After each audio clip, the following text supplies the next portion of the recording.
Hey, everybody. Welcome to Wealth Wisdom Financial Podcast, YouTube channel, all the fun stuff that we do here. I am excited because, as I do these interviews, I get to meet amazing people and just help them as I help clients, but also get to talk with amazing people that are, well, in a sense, helping me. Right. So, what's really great about this one is I talk a lot about college with clients, potential clients, as we are thinking through, retirement, or as we talk about infinite banking, banking yourself. And a lot of people want to help their kids, right? They want to help their kids through college. They want to do what's right for them. Some people are like, yeah, my kids are on their own. I'm going to do whatever I can do, and they're going to go who knows what. And other parents are like, yeah, I want to make sure that I'm paying everything and all the way in between. So today, though, I get to interview somebody who is really skilled in the whole idea of college planning, because here's the thing. If you go into college or that whole system, it is like really confusing. You have to have a degree just to figure out how to apply. And then you talk to the counselor, and the counselor has no idea sometimes what's going on. And so you need a specialist. You need somebody who's kind of navigated the waters, kind of like, again, with what we do with the bank yourself method, navigating the waters of, designing the right policy. How does it fit in your business and all of that? And so today I get to interview Angie Grimm. Now, Angie Grimm, side note on this, she works with my mentor's firm, right? And so it's kind of fun to have her here. So Angie is the lead college funding professional at College Solutions LLC in Amarillo, Texas. She's another Texan. She obtained a BS in business administration from the University of Nebraska.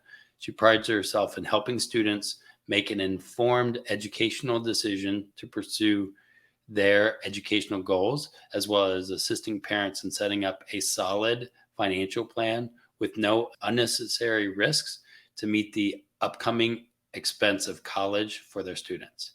Angie has researched and developed an extensive knowledge about the college financial aid system, benefiting her clients with advice and strategies that most parents don't think about or have access to when saving for and planning for college. She's a leading national recognized college funding advisor, according to SET College Solutions Advisors. And she also works within the same organization that we work with. If you guys don't know, I do like a lot with Bank on Yourself, and there's another team that does college funding, right? And so she works with them and really helps a lot of people. Again, she resides in Amarillo with her husband and is a mother to a son and daughter. So she's navigated college for her kids. And now we're going to talk about how she graduated college debt free and helped them pursue other degrees and stuff. So here we go. Let me add her in. Hey, Angie, I think I butchered the last part of your bio there, but welcome to Wealth Wisdom Financial Podcast and YouTube channel.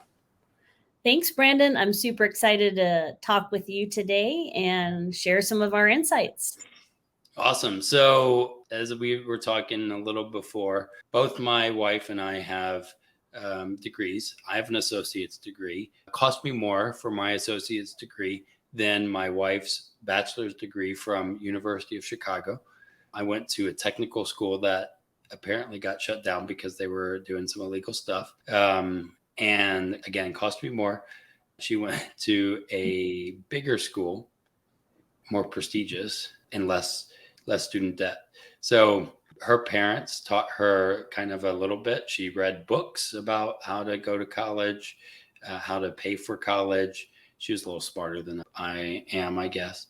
And I was like, I'm either going to be doing this or I should go to technical school.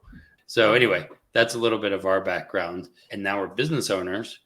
And some people, and I see this on different camps, some people love college, right? And the idea of college, and some people hate it, right? Have you seen that before? Yes, I'm running into that more and more. And so we really are running into the mindset where we do have a lot of parents committed to that. They want that for their student for a myriad of different reasons. Maybe they didn't have it provided for them, or Yeah. maybe they had I've had a lot of parents say they had a community college experience and they didn't really like it. They wanted to really do everything they could to make sure their student has the 4-year education and experience, really. Right. So we really focus on helping parents who want that experience, and the student wants it too. We have to make sure that the student really wants it too, because otherwise there's not going to be a good chance for success. But we do run into some people as well that say, I don't really believe in it. I'm not 100% sure. I want to send my student to college, and I want to make sure they're going to be worthy of the investment too. Because if they're Yeah. not showing that, commitment in high school, they're like, I don't know if I will even pay for it. We got to see how they do, right? Yeah.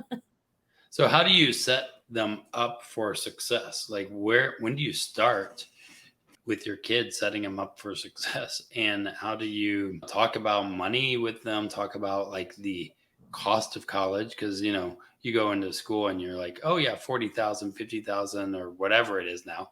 And they think, oh, it's just nothing because I use credit cards. How Yeah. do we talk about this with our kids? Well, I think it really starts with educating the parents first on sometimes it's tough reality now. Let's be real. Let's talk to potential clients and say, are you ready for things maybe you need to hear, not what you want to hear?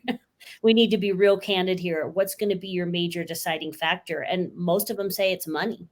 And Mhm. so, some say school fit. Of course, it's school fit. Is the student going to be happy? Is it going to be a good educational path? But for most parents, it's going to come down to what's that cost going to be and how can they afford it without, rating their retirement and making all these crazy decisions or just going into student loans. And Yeah. so parents are woefully underprepared because they're putting assumptions on this, Brandon, that they made that happened to them 25, 30 years ago in their college. And the cost is significantly different and the process is now completely different as well. And we're still trying to put this on our kids to figure out and be happy. And the high school isn't going to help your family. So you have to make this your next part-time job, investigating that. So we start with parents, and then they are armed with that information to bring their student into the picture and have real conversation. How much student loan do we want our student to shoulder, if at all? How Yeah. much do we want to shoulder? And make it a family working plan to know how that's going to work on both sides of it, and asking their student to work some and do that. So we have to start getting more candid with our student and asking them to have more buy-in than Yeah. this generation. Things have changed, Brandon. You're raising a young child. We're throwing elaborate parties for our 1-year-olds, and blowouts at Sweet 16. Where do you go from there? So it's no wonder that this current pre-college consumer, 14, 15, 16-year-olds are expecting a lot of a large experience at college that's going to cost a lot to fund. Yep. And their parents are like, hey, we'll pay for all of it. So they have expensive taste for college, but don't realize what their parents' budget is. So bringing it to the parents first and then bringing it to the student helps tremendously. And do you say like sometimes even the parent has unrealistic expectations for themselves of, I don't know, living or any of that? We have a retirement crisis on our hands at the same time. Right. So I kind of tell some of my clients, you could help them with college, and that's great. But in 20 years, you might be on their couch because you now have no money for that. And have you set that up? Like, I do take care of my mother-in-law and all of that. But sometimes we send our kids off and then never see them again, or after like the college years, right? Because they spread, right? Yeah. Which is important and it's good. But that whole family dynamics and talking about money is important. So how do you start that whole talking about money with your kids, talking about the absorbent costs, and it keeps going up? Well, I'm really, really, really focused on every event that I do, whether it's an in-person workshop to educate parents on the process or webinars that we're doing all the time. I really, really am focused on budget planning. Brandon, we don't budget plan college for our kids. Yeah.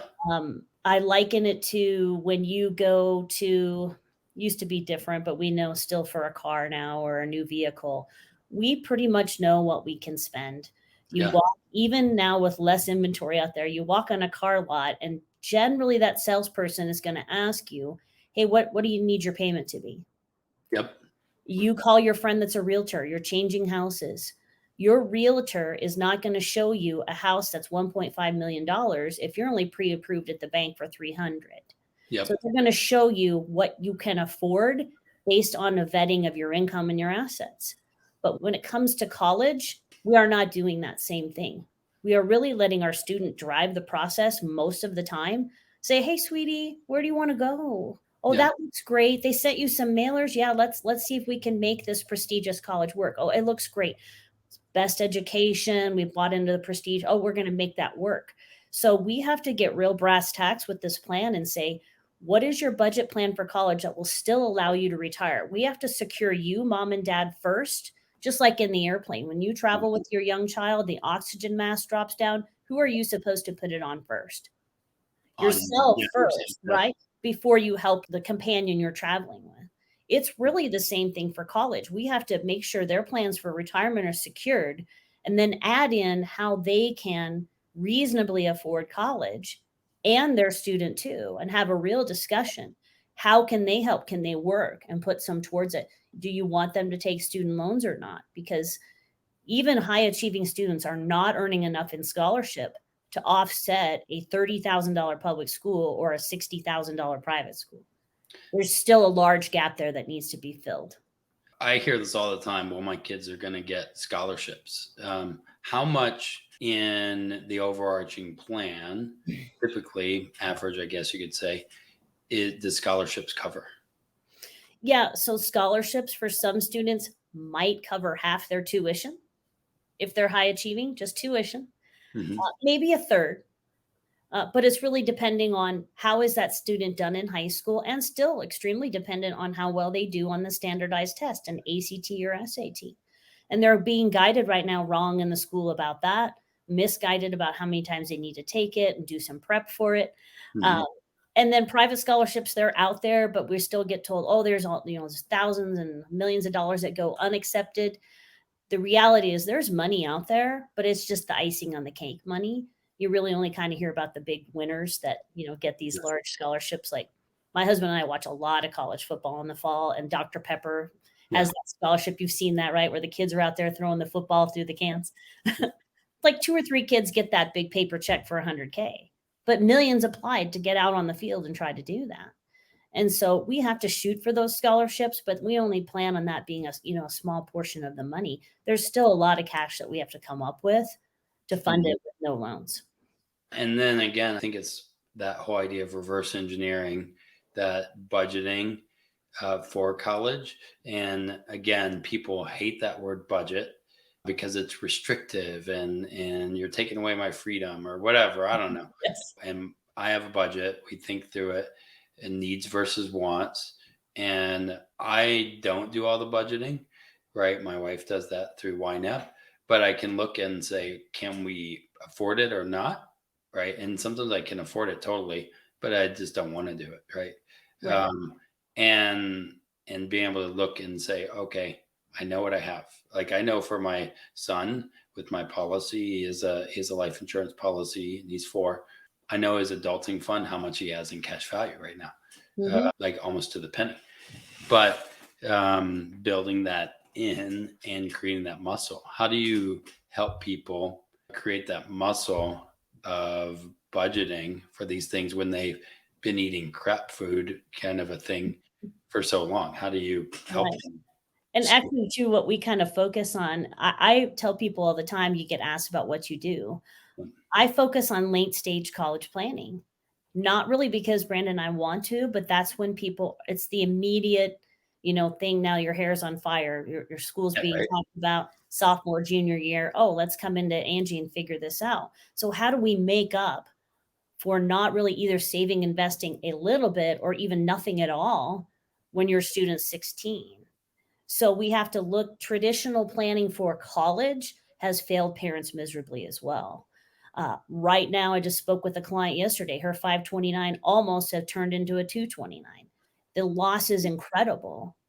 It's our little joke in college planning because it's almost half the value, within weeks of time. and they're Well, going next year. I'm curious about this because whenever we talk about the market, right now people are like, well, just wait, buy on the low and it'll be fine and you can recover. Everything's on sale right now. That's what, whatever, who knows. But a 529 plan, if you start it, let's say you started it 4 years ago and you access it in 4 years, isn't that kind of going against the other way that people say, well, buy low, sell high, when college is 4 years? I just don't understand 529s that well. I mean, the biggest benefiter of a 529 is really a high net worth person because they're not going to get any other tax breaks to pay for college. Mm-hmm. The main benefit and pro of a 529 is any gains in that are tax free for a qualified educational expense. Mm-hmm. But when we really dice that down, the larger issue is it's a single purpose dollar. So your son, if you decided and said, hey, I'm going to do some 529 also, and he gets to college and he's like, Dad, yeah, this college thing isn't for me. Yeah. I don't want to go. I don't care anything about it. Now what do? Yeah. You're stuck with the single purpose dollar, and the IRS is very happy to let you pay your 10% penalty and tax on those gains to take it back into your possession. And so single purpose dollar is not always the best, Yeah. right? But that's what traditional planning says. And traditional planning, because it's easy to put your money in. But our discussions now with people during this down market is you better call the fund manager that's helping you with that money to make sure how it's invested. Well, it's much more conservative. That still doesn't mean it's insulated from loss. It will still lose. Yep. It's like the down market right now for a retiree. How do you make up that loss? You're not going to, because then they're going to be in distribution phase for that account, and it will be exhausted at the end of 4 years or 5 years of college. That's the goal with it, right? Yep. So then the discussion is great. We have some down payment, but we have to make some significant headway in planning on a multi-purpose dollar that will still supplement your retirement. Because if one student doesn't use it all, it's more for you and your net worth for later. Right. And that's where the overfunded policies are absolutely amazing for that purpose. And so we, even in this market of rising interest rates, we're still talking to people about possibly accessing home equity. Our home values are as high as they've ever been nationwide. Mm-hmm. Rates still, I mean, in comparison, a refinance rate of a 6% now compared to 3% a year ago doesn't always sound attractive, but you need to have a professional like you or I evaluate that to say, does that still make sense to maybe do that? Mm-hmm. Because in a couple of years when the rates go down, you might refinance again. It's an old thought of money on your home equity management. You can refinance every 12 months in the state of Texas if you need to, and you qualify for it, which people do all the time now. Our grandparents couldn't take advantage of that. When my folks bought their first house, it was 17% interest, and you couldn't refinance in the 70s like you can do now. And I watched my mom burn our mortgage at 19 years. They paid it off, 11 years early. She was so excited. They had mortgage burning parties like that, right? She was so excited. And I thought, and I was in college, and she's like, look what your dad and I did. And I was like, I mean, I was 20. I didn't know what that meant. Now I understand it. So looking at that, possibly redirecting money that's going somewhere else that's not working that hard for them, and understanding how we can do that now, but still have the kind of retirement we want. It is a holistic plan. So if you can't do college planning in a vacuum, right? And so traditional money managers are failing their clients when they're trying to go for college, because I'll hear people say, well, I was advised just put as much loan on my kid later, they can shoulder it, but they don't want to. I don't want to give my student that debt. So how do I do it different, Angie? If we need some of those loans along the way, we might use them strategically if they're low, but next year's student loan rate, Brandon, is 4.99%. So that's rising too. So the interest rate on student loans do you see inflation affecting college prices right now? Absolutely. Absolutely. Colleges are still increasing because actually they had down numbers from COVID years. Kids didn't want to go far away. They decided, that was not very much fun. Being told where I could go and what I could do and not do. Didn't really enjoy that. They picked different choices. Maybe I want to be closer to home. Maybe I'll start at community college and go. So their numbers are down. So when their numbers are down, their profit margin's down, right? They're in the business of education. Yeah. Because if they don't make profit, they'll close their doors. So they still have to increase that tuition and fee to make that net profit that they have figured to the penny for each student. So it will not come down anytime soon. In the 13 years I've done it, it increases every year. Yeah. No one decreases their tuition. No one's lowering their dorm fees. No one's lowering their fees. When my son went to Texas A&M, we paid $600 a year for the parking fee. Wow. Well, and you said something on Mark's podcast about like one of the biggest scams or something along those lines. I'm curious, like there's federal money, student loans, and this scares me, terrifies me, that my son, who's 4 right now, would, in a couple years be able to get a loan more easily than I could for a business, right? And if he was like 17 or 18, he could get a $50,000 loan for college or more, way more. And a business owner, it's so hard. And just the amount of cost. Can you speak on that? Like that whole system, I feel like it's broken or something is just wrong. Yeah. So our government is telling us, hey, we still want to try to help young people go to college. And so every student who applies to college, regardless of parental income or assets or collateral or anything like that, or work history, is offered a federal direct loan each year. Yeah. And so there's no cosigner there. It's the largest predatory lender out there in the world is the federal government to our kiddos. And the colleges buy into that. So their net pricing strategy can offset that, saying we can charge more because that student can take a loan every year. So by the time they get done with undergrad, they could owe back on their student loan to the government $30,000 or more with no cosigner. And now there's deferral periods and there's flexible paybacks, but it's still a loan. Yeah. And so in each year, the rate could be variable. Students don't really understand what that is. They don't know how to make a smart financial decision until later. So they're looking to us as parents to educate them. And the college tried to educate them. But my issue with that is you got to them too late. They already said yes to your high price school and they're here. And you're like, hey, we have financial education. Like this is too late. Yep. So we have to do that now. And so they don't get into those loans and say, I've had students sit in my office and say, I don't care how much I have to loan. I'm going to take it. I have to go to this school. I'm like, be careful with that mantra. So we educate them on what those loans are. And then outside of that, if parents are willing to co-sign, Brandon, that's where they can get into even more trouble and walk out of an undergrad degree. Some students owing $120,000 right now for just a bachelor degree. Let's keep it in perspective. They're not a lawyer after that. They're not a doctor. They're not a physical therapist. They just have a bachelor degree. Or I've seen quite a few of them where they have not finished. They found out, oh, I don't like this. I have 2 more quarters left, but I ran out of money or whatever. I didn't want to do this anymore. And they still are stuck with the debt just because, they're a few quarters shy or something along those lines. Yeah. I'm sure you see that often. And I find it just difficult as I work with clients and they want to do what's best for their kid, right? And they're told, go to college. That's what you do because that's how you get a good job and all of that. I'm hoping my son, hopefully he'll get in the family business. That's what I'm hoping. But, I still want him to learn how to think, right? And maybe a degree is helpful. Where do you see some of this going as far as, the economy is going crazy, overspending on college, the healthcare costs, and from a parent who has to figure out retirement, they rise in healthcare and making sure that their kid is prepared. How do we balance those things? Right. I think just learning about it even sooner than what parents think and thinking it's just all going to work out. I mean, when's the best time to start saving for college? The day you've said, congratulations, you're having a baby. You should do that. But human nature isn't that. We're spending more money now on our students than ever from 0 to 18 with club sports and, sports coaching lessons and all these different types of things. We need to start obviously looking at this earlier than we do and start talking to our student about it earlier. And I think parents really need to start looking more at start at your local community, junior college, explore the options in your community that you have.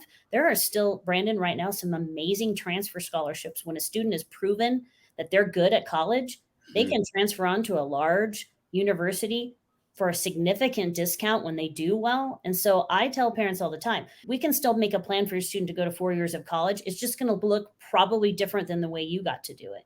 And that's okay. Yeah. Is it impossible for a young person to work their way through college now? No, it will just take longer. Yep. If they need to work and earn money for 10 grand of tuition and another 12 grand, 13 grand for living, they might take 6 years to get in undergrad. But usually when a student does that, they do exactly what you were talking about. By year 3, they're burned out. They're like, I can't keep doing all this. I'm making pretty good money at my job. I'm dropping school. I'm going to go work Yeah. because this is too much to balance. And then they already owe debt too, doing that. And so they have to take charge of it earlier and start looking at, do we want to set some dollar aside for multi-purpose that can help for college, but maybe we can't do 100%. Let's get real about it. Put Yeah. real numbers to it and candidness, saying what can we really do, and start telling our student what we will be able to help them do, not what's not possible, but what they will. I'm always a glass half full person. Yeah. What can we help you accomplish? And we can still do some amazing educational plans with a significant less amount of money than what we maybe thought we would have to do. So, well, and again, starting to have those conversations with you or experts, right, that know how to navigate the system, because you've done this a few times. You've helped a bunch of kids go through college and get on the right trajectory, and the tough conversations with the mom and the dad and the kid. And some of that is having those tough conversations. We don't want to, right? We don't like to have those. And unfortunately, in our world, we're having a lot of tough conversations. And I have this acronym that we think about. And the STILL method is what we call something that we've built up. And it's set your sights, track your in and out, inspect your progress, look for 1% adjustments, and live deliberately. That is the STILL method, right? So doing that when it comes to college, when it comes to running your own business, when it comes to, having a good life, like marriage and all that stuff, doing the STILL method. And the opposite of STILL is chaos. It's confusing. Right. It's haphazard. It's anxious. It's overwhelming, and it's stressful. This is what's happening right now in a lot of people's lives. And people ignore this whole thing of college planning because it's confusing and all of this. And they're like, well, I'll just wait and deal with it later. So just thinking about how do you set that up. And one of the things I was thinking about when you thought about cost of things, I have a 4-year-old. He's going to swim class, and it's $30 a pop for a class once a week for 30 minutes of swimming lessons. I'm like, holy crap, this is expensive. And my wife and I were like, man, this is only the beginning, right? I already told him, yeah, you're doing 2 months. You're not going to be Michael Phelps. You're not going to learn how to be a athlete in swimming because you're short, right? So understanding our kid, knowing where do I want to spend my money at, get him so he doesn't drown. Good thing. Yes. Water safety is important. Yeah. Water safety. But he is not going to be a athlete when it comes to that anyway. But I've thought about that from a 4-year-old, right? And then we wait until we're 16 and saying, okay, how do we do this? And one of the cool things I've learned in using the policies, we have a proprietary product that we use called the Academy that we use for setting that up. But you have to at least come in, hopefully junior, or hopefully when they're like in middle school, at least, that helps to put things in perspective and put things where they can take more grants. But they have to start thinking about it early. So as you're talking with people, and I know I just said a whole lot there, but as you're talking to people, what are some of the best things that you could tell somebody? Hey, I know this is coming. I know that my kid is going to be a freshman in college or a freshman in high school, and I have a couple more, or one of them's already in college, and I've already screwed up a little bit. What would you tell that parent right now, saying, okay, what do you need to do? Right. So one, we have to really start having candid conversations of what's going to be affordable for them and their student. That's number one. What do we really think we can put towards this goal? And then 2, it's part on the student. We need to make sure our student is taking the right classes in high school, leadership, being prepared for the SAT, ACT to earn their scholarships. How can students help pay for college? Be high achieving, earn those scholarships, right? Because those scholarship dollars are free. So we want them to work as hard as they can on what they're skilled with, whether it's AP classes, maybe taking some dual credit classes that give them credit while they're in high school, things like that. And starting to have a realistic conversation. But a lot of parents are stalled thinking about college because their student can't articulate to them, hey, what do I think I really want to be when I grow up? Now, they're not supposed to have it decided, which is normal, but putting a good career aptitude test in front of a student is extremely valuable. Not a personality test, but one that's specifically designed to say, hey, this is what you're geared to do. Here's how you think about things. And here's sectors of work that you'll be satisfied in based on how you think and feel about things. Yeah. And so they start to understand, what does the world of work really mean? Yeah. Because we have students who feel really called to help people, and they maybe feel called to be a social worker. And that's amazing. We need people to do that. But let's look for the right school then that you're going to get out, maybe only earn 35 grand a year. Right. Yeah. Versus a student that's going to be an electrical engineer or a structural engineer is going to start off at 80, 90, maybe 100,000 now in today's market, that might be able to take on more debt, say, responsibility for that degree later, because their field will pay that to them. So they have to have some skin in the game and responsibility in high school to say, hey, how do they earn that? And how can they even start working some summers and setting money aside? A side note, I've raised my own kids. They're graduated now. But it's astounding to me about how many students are not being asked to work just in their summers of high school, say at a fast food or somewhere, to put some money aside because, they have 20 basketball camps to go to. Well, that's all fine and well and good, but they're not learning how to do that. So if we want them to work in college and they never did in high school, how realistic is that? Yeah. So just sometimes even back to like practical parent advice, that there are times was not a perfect parent. We weren't perfect parents, but we have a little experience to say, this is how we did some of this. This is what we did for our son or daughter, and it worked really well. Let them know they're going to have to buy their books. Let them know they're going to have to buy their own pizza, and their, Uber Eats is going to be on them. That's going to be their own money. You don't get to fund all the extra, right? And then wonder and say, oh, where did this come from? I mean, we're not Daddy Warbucks here.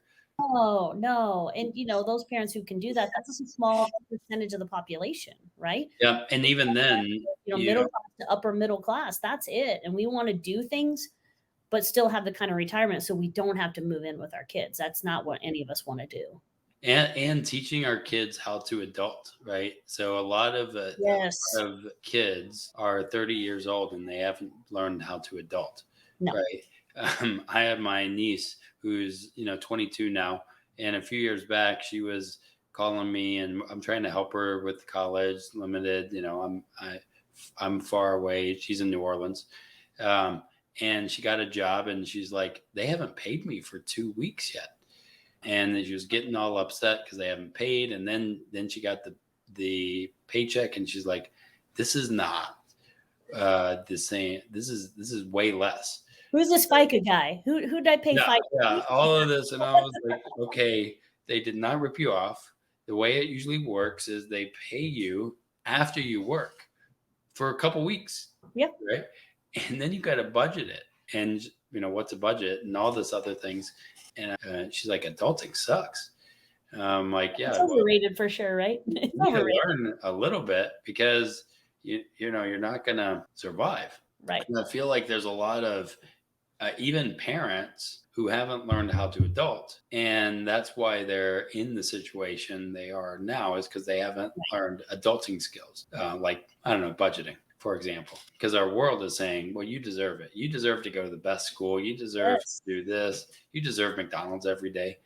This is part of my thinking of like even our economy. We are a sick economy right now because we're all about consuming. And if you look at a diabetic, a lot of times they've consumed so much, and that consumption doesn't help, right? And it puts you at risk in obesity, right? Probably not a good idea. So like looking at the way of health and the thoughts of health, budgeting is like calorie counting, but it makes us healthier and in a better place. And also for me, I think beginning with the end in mind, like learning if I want to help my kid through college, who's 4, starting to think, what do I want to do and reverse engineer. It's like you said earlier, we were talking, you said, let your student take responsibility, but really too, as parents now, there's federal financial aid available. So how did that all come about? When you go and study the history of that, Pell Grants and those types of things, decades ago, the government said, hey, it is not our primary responsibility to educate our students. Like Germany has free college. Other countries do that type of socialistic education. We don't do that in America. Multiple choices. I actually have clients that their parents are not natural US citizen, weren't born here. They're from a Yeah. different country. And they said, this is almost worse because there's too many choices, Yep. too many majors. We took a test, told we got to go to university. I could be a doctor. No, I couldn't be. I could be this, I could be that. It was pretty structured. And so the government here decided decades ago, it's not their responsibility to educate every young person. It's Yeah. primarily on the parents. Well, we've lost focus of that. So when I explain how the financial aid system is going to apply to them now, parents are almost mad about it or begrudged, like, well, I can't believe they're not going to help me. It's like, it's based on your income. You show somewhat of ability to pay for it. So no, you're not going to give you a grant. Now Yep. you paid into those grants, so go home feeling good that right now you and your wife are paying federal tax into the federal Pell Grant program. So you can talk about that with Amanda tonight and go to bed, say, you know what, we are helping American kids go to school. Good job. Me too. Pat on the back. Yep. We're helping through our taxes. We didn't even know it. Now, did my students, my own son and daughter, ever get those grants? No. Did they ever get a subsidized loan? No, because we showed the ability to pay for it. So how do we offset that? So we don't want to make assumptions about financial aid that are going to apply to our students. And we have software that mimics the formula. And we tell parents to the dollar what their deductible is going to have to be to pay before any other aid kicks in. So we have to get in reality-based conversations about that. And so I have Kleenex in my office, not because people have colds, because it's tough conversations. It's emotional thinking about sending your baby to college when you haven't done it yet. I mean, it spars emotions in some of us mothers that, oh, I can't even think about dropping him off and leaving. And we start crying, and that's okay. But because then maybe some parents say, you know what, I feel terrible. I should have been doing this. So anybody who's listening to this that has a student that's 2, 3, or a little kid, 3, 4, 5, even 10 years old, like, should I start doing something? Yeah. Listen to us who have been there that say, yes, you should have. Yep. Because as much as you and I would maybe like to reverse time here or there, no Yep. one's been able to figure out how to do that. And so we have to put something in place and start growing that if we want to help even at a 50% level for our kids. That's the beauty of what we do with our planning, Brandon, is that if 1 or 2 or 3 of our students that we have, I had 2 children, if one of them would have decided, hey, guess what? I'm just going to be an entrepreneur. I'm going to go figure this out. Then maybe, you know what I could choose to do with my multi-purpose dollar in my policy? Maybe I would loan them to start a business. Right. They can pay me back. Even with college, if you don't want to just foot the whole bill, maybe we don't want to get our student like tied into the federal government. Set up a contract with your student. Use your multi-purpose dollar, uninterrupt grow it, let them pay you back for college, and they don't even know they're helping out your retirement, and then teach them how to do it. One of my favorite things that happen through this process of working with students and parents is then they send their student into me right after they graduate and say, hey, we need you to talk to them now about this because their job is a 401k and all of these things. And we get a policy started then when they're 23 or 24 for the liquidity. Right. I love thinking about how that works. And then, we don't know like what's the future is going to hold. That whole idea of 59 and a half is a stupid thing. Access to things for houses, like housing costs, all kinds of things. And I think about it as it's all one wallet, right? Everything is all one wallet. And how do we make sure that this wallet is going to do the best for us? Because everybody also has a plan for your money. And if you don't have a plan, right, strategy, someone will. Well, and when you sit and talk with, I just did this with my own daughter over the weekend. First job, professional job, large company, has 401k benefits. She was a advertising PR major, so she doesn't understand how dollar works because she didn't have to take a business class. Yeah. She had a class called, I think it was math for non-business majors, which means it's just like a dumbed down like college algebra you had to take and just pass it, which is fine. She wasn't a business major or accounting or finance. So her eyes got wide when she said, Mom, if I put money into that, I couldn't touch that till I'm 59 and a half. Right. I said, I know, sweetie, and you might think I'm old, but I am not anywhere close, Brandon, to 59 and a half either. I said, so you have to be even older than I am now, sweetie, to even touch that money, because the Internal Revenue Service will be so excited to take part of that from you. They already count on that money. They're excited about that money. Yeah. I think that's again why I wanted you on our show, because again, I know enough about college funding enough to say you need to talk to somebody, Right. and you need to talk to an expert, and that's why you're the expert that we are talking to, and because you surround yourself with amazing people like Grant Thompson, and over there are grandparents in the banking yourself world. Don't tell him that I said he's like a grandpa, but I think he knows that. He does. So this is your website. So I recommend, if you guys have people in college or planning to go to college, you're have even like a 5-year-old or 10-year-old, write this website down, put it in your bookmarks, and schedule a time with her. There's all kinds of stuff there. I know she could work all over the place, or at least point you in the right direction. But go to College Solutions LLC. Even just having that conversation to know what steps need to be taken to put you in the right position is important, right? That's what I do with doing a financial analysis, and having as many guides along who are the experts as we work with our clients. You don't just have one financial advisor, right? That does stuff. You want to have an expert who, if they're really good at crypto, if you want to do crypto, somebody that knows crypto really well, so you don't lose a lot of money like people are now. Right. You want to have that. You want to have somebody who knows the system, is like an expert, like in that field. Because you don't want a person who's, as Mark said, that never done brain surgery. Maybe they went to a trade school for it, to do brain surgery on you. You want somebody who's actually done a few surgeries, right?